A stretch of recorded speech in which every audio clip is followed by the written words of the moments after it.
I hope I'm just like making sure that I'm like focused. That would be really bad. Okay. Hi everybody, welcome back to Lungs for Tiff. I think I'm just gonna keep it Lungs for Tiff because it's OG. We're just gonna keep it like that. So today I'm doing my Q&A. You guys all sent me questions like a while ago and right now, so I was like, I gotta answer. I gotta give the people what they want to see. So yeah, so we're gonna do the Q&A. Let's get to it. All right. So PSA, I'm really bad at pronouncing like Instagram names. It's just letting you know. So this is from Instagram, and it's KEASRXO. Ask me, do I have a job? Actually, I do not have a job. My job is to recover and get my body to a place that I can go and work if possible. So that's my job, and I do podcast. Breathe in. I'm wearing the shirt. This is actually available at the Salty Cysters Etsy store. It's amazing. It's only $15. Come on. It's really cute too. This is just the cutest shirt ever, so go buy it. It's really cute, and it helps us with CF research and development of a cure. Oh yeah, my cat. Hello. This is our mascot for our Breathe In podcast. Okay, so the next question is from the same person. It says, is it hard to sleep before transplant? So it's very hard to sleep before transplant. I had to have oxygen. So, and then I had anxiety. So what we thought was a good idea was to give me a BiPAP, which it's like a wind tunnel, and it has oxygen in it, and it would go over your face, or you can have just the nostrils. It took the pressure off my lungs. It gave it a little bit of rest, so then I could rest. So it was a good idea. I'm very glad we did that. But yeah, it's very hard and especially when you're coughing, you cough all the time and you cough up so much mucus, and it's just not fun. The next question I have is, can I tell you the breathing, is this Kate O'Brien? Can you tell me the difference in breathing from when you had CF lungs to your new ones? Yes, yeah, big difference. You do not cough, and it's not mucus, and it's not labored, and you breathe from your diaphragm, and you can take a deep breath. So yes, it's way different, and it's amazing. So yes. This is Libby Diane Flynn. I know you probably meant more Lungs for Tiff related questions, but I want to know about your makeup skin routine. I have chronic illness, not CF, and love playing around with makeup and hair. I do too, girl. It's my thing.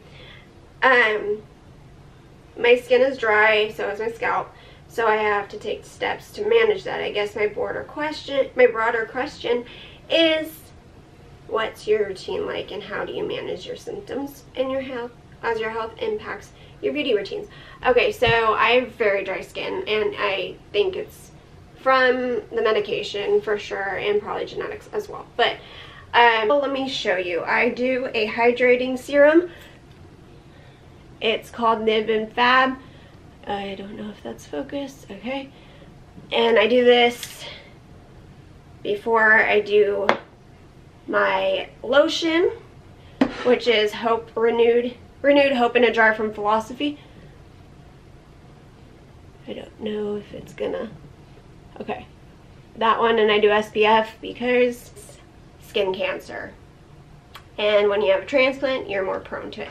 And then, so I know, like, washing your face, it takes a lot of energy, and I know at the end of the day, we don't have any spoons left, so I usually use Purity, like the face wash liquid, but they have Purity,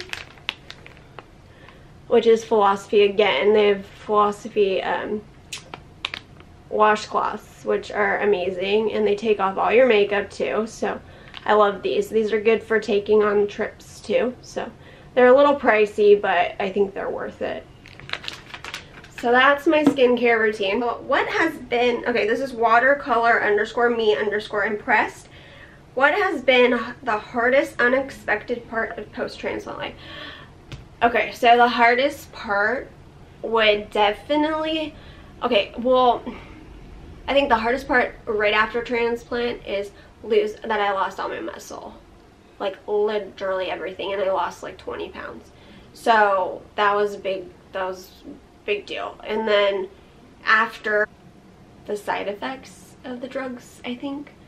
I had a really bad anxiety, and then moon face. I did do a video right before this one. It's how to contour moon face, so.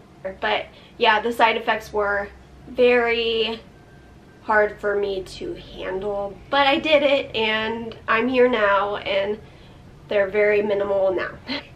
Fabric, fantastic. If you had to pick out one thing, what would you have wished to know about post-transplant life before the transplant? Before transplant, I probably would have liked to know more about what happens right after you get the transplant, like when you're in the ICU I just like what's happening, because I knew to an extent what it was. Like I knew I was gonna be getting up and getting in a chair. I just would have liked to know like what the feeling was like having a breathing tube. It doesn't feel great. Like no one wants that. And then I didn't know like that some people you have to get intubated twice, because sometimes the side effects, it happens, it's very normal. Something happens and you need to be intubated again because you need a little bit more help breathing for a little bit longer. It's fine. But I wish I would have known that, because it was very scary to me, and probably my family as well and friends. So I think I would have liked to know that some things can happen, but it's okay. It's not as bad as you think. But yeah, I think that's what it was. Okay, so next question. What was it? Okay, I got a lot of people asking me this, what it was like the first time I could actually breathe.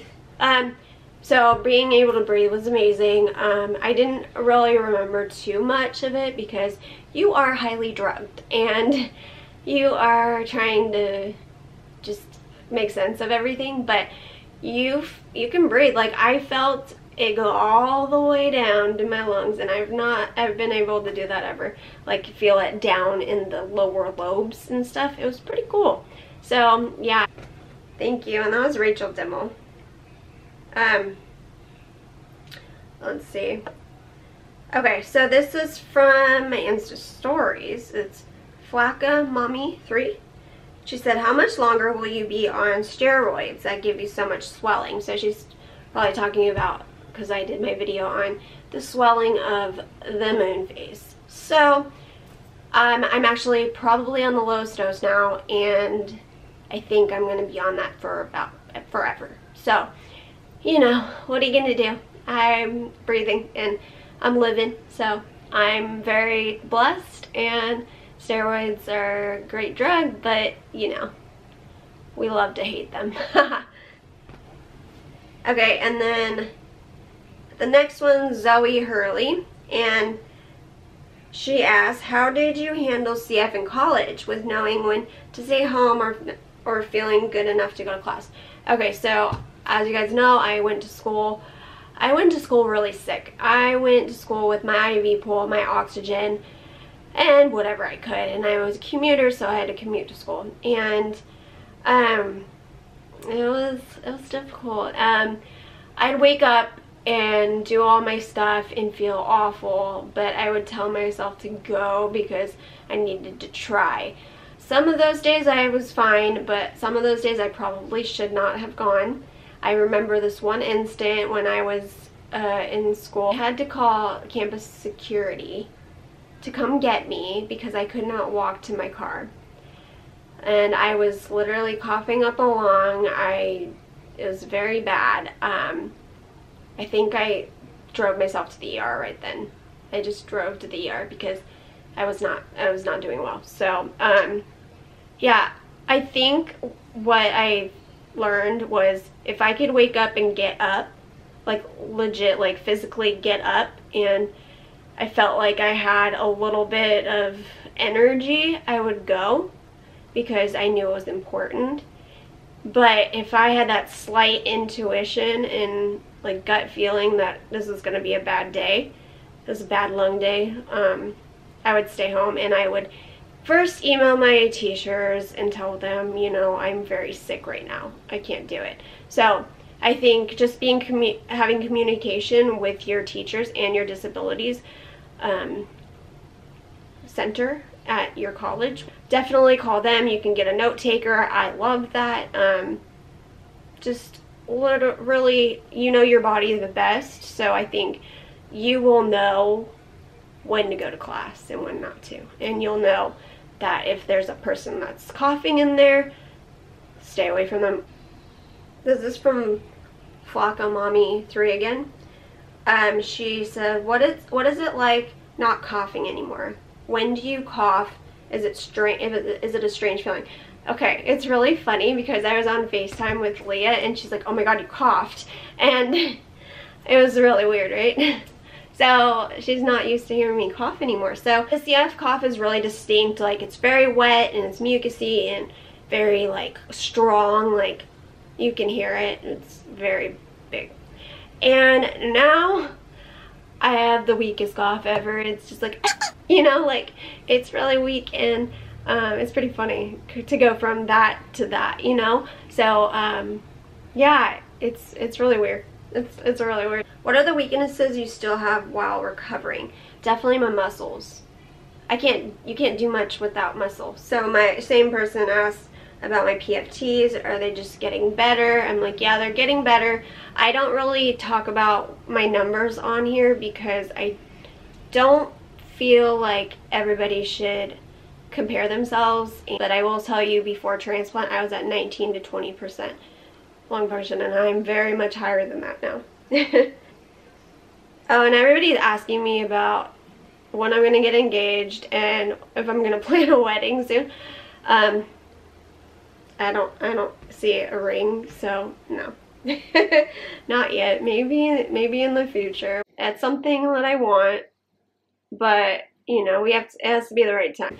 Now that I can breathe and everything, I think maybe soon. Who knows? I like to be surprised as long as it happens. That's all that matters. Okay, so Rich Leal asked about transplant and how to prepare for it, the ups and downs. The ups and downs, like you just got to know that there's gonna be bumps in the road. Everybody has them, but just keep up the faith, keep strong and positive. That's a big deal. So okay, so this is from Haley 20. Were you nervous for the double lung transplant? Yeah. I was very nervous. When I got listed, I was very, very nervous. I didn't know what to expect. You know, and then I waited 2 years and 8 months. So I really got to a point that I was like, well, it's just gonna happen when it's supposed to happen. So, but when I got the call, I got the chills. I got like, kind of like, oh my gosh, oh my gosh, oh my gosh. But then I kind of calmed down and I was like, you know what, this is gonna happen. It's gonna happen for a reason, and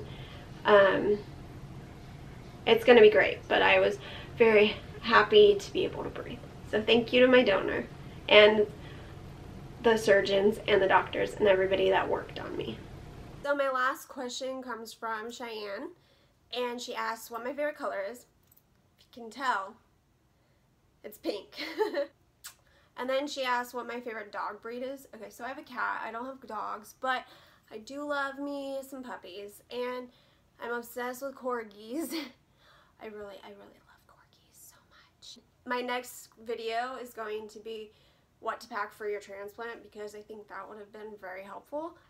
So I hope you guys enjoyed this video, and if you guys like this video, give it a thumbs up and subscribe. Don't you forget it. Don't you forget it. Subscribe, because then you won't miss me.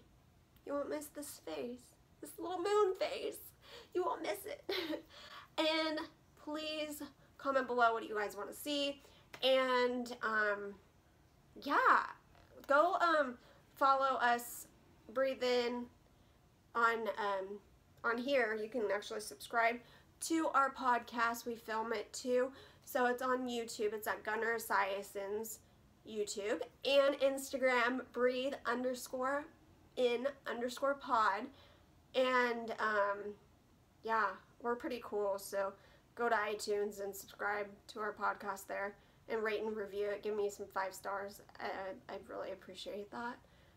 Thank you for all the love and support, and I hope you guys enjoyed, and I will see you in my next video. Okay, bye! Kearx, Kearx, wait, no, shh, no.